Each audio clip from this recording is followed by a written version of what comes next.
My name is Reggie Fernando, architectural designer and contractor. This project is a weekend home. So I met with the client. They have a farm in Silang, Cavite.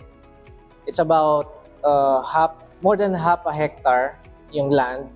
So, but they wanted to develop a portion lang. So this portion is around 500 square meter.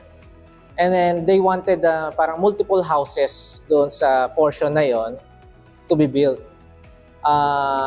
Since it's a weekend home, they wanted a parang main house, then meron din mga maliliit na houses. Kasi the main house is around 5 by 6 meters only.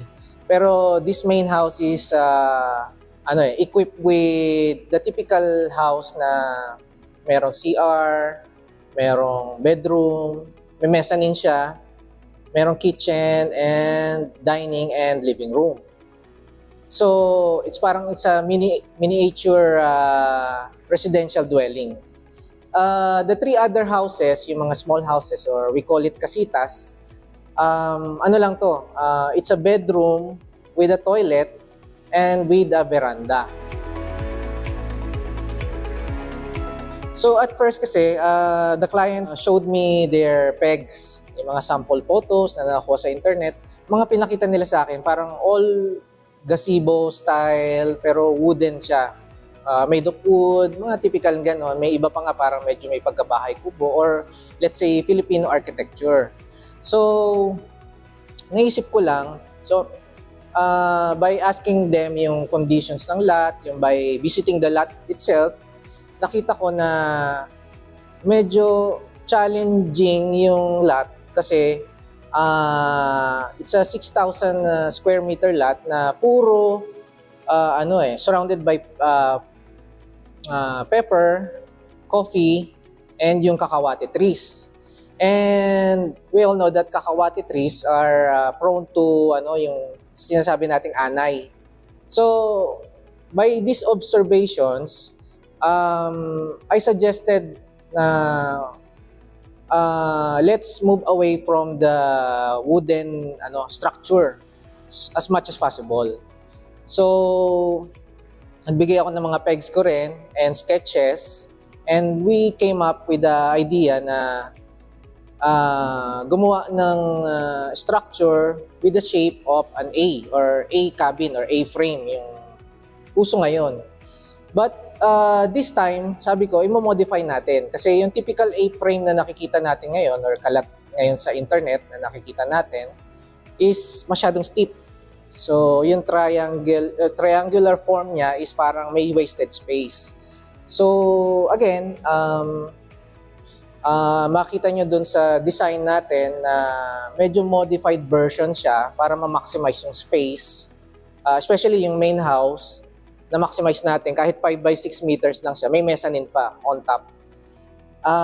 At the same time, maximizing yung flow of air inside. So mas maganda yung flow of air inside. And then mainly the theme of the design is Nordic or Scandinavian.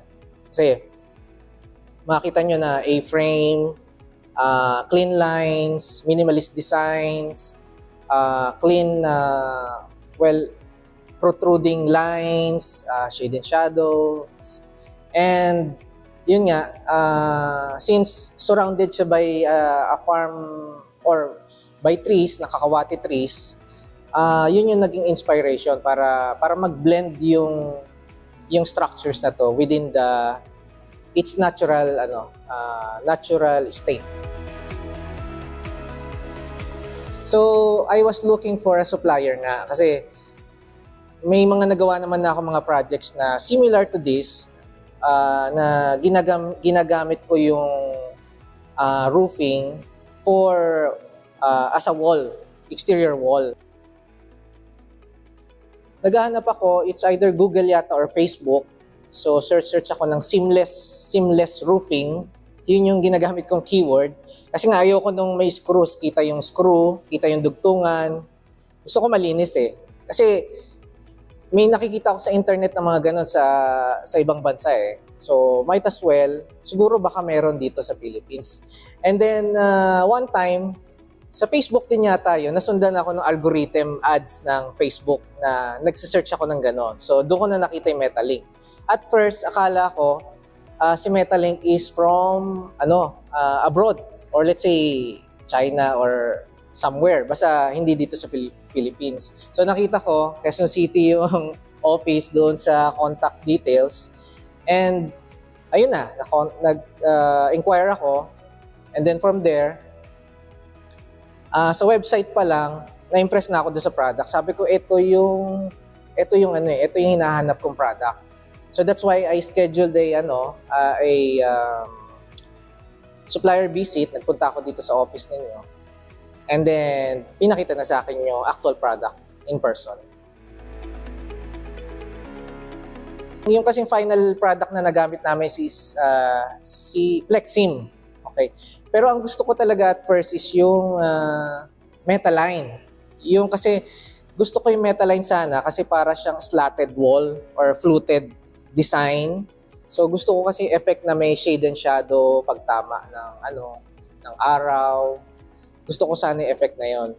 But unfortunately, hindi nga pwede doon sa use case ko dahil hindi siya pwedeng roofing. So napunta ako sa Plexim, which is much better pala dahil mas clean line siya. So parang hindi nakakasawa na puro lines. Two factors kasi yung consideration ko noon eh. One is heat dissipation or parang mabawasan yung heat. And second, yung gusto ni client is hindi maingay sa ulan. So yung stone coated, yun yung pinili ko for the roofing kasi nga alam natin na less yung noise with the raindrops with the stone coated. And then for the sidings naman or yung walls, ginamit namin yung textura, which is both impressive kasi wala kang makikita sa market na ganun eh. So, upon presenting to the client, so sabi niya bago to okay. Kasi I myself, na-impress ako nung first seeing the textura. Kasi ang ganda ng texture. Talaga masasabi mo parang luxurious siya, mamahalin, di ba? So, yun ang gusto natin. At the same time, yung seamless mounting, yung crimping, di ba? So hindi kita yung screws. And at the same time, ma-minimize yung leak. So to Metalink, thank you for bringing in or making an innovative product. Kasi very important to with the design industry or construction industry para naman meron alternative in terms of aesthetics and in terms of quality. So, yun nga, from the inquiry, na-impress na ako agad with the product kasi kayo lang yung nakita ko. Metalink lang ang nakitaan ko nung bubong na may texture. I think this is Textura. So, very unique siya and very luxurious yung dating. And at the same time, yung seamless mounting or seamless design, yun yung isa sa hinanap ko sa product. And yun nga, na-meet naman yung aking requirement and at the same time, yung requirement din ng client. Yun. So, please continue to bring in more or make more improvements. And at the same time, yung request ko lang more colors. Thank you, Metalink.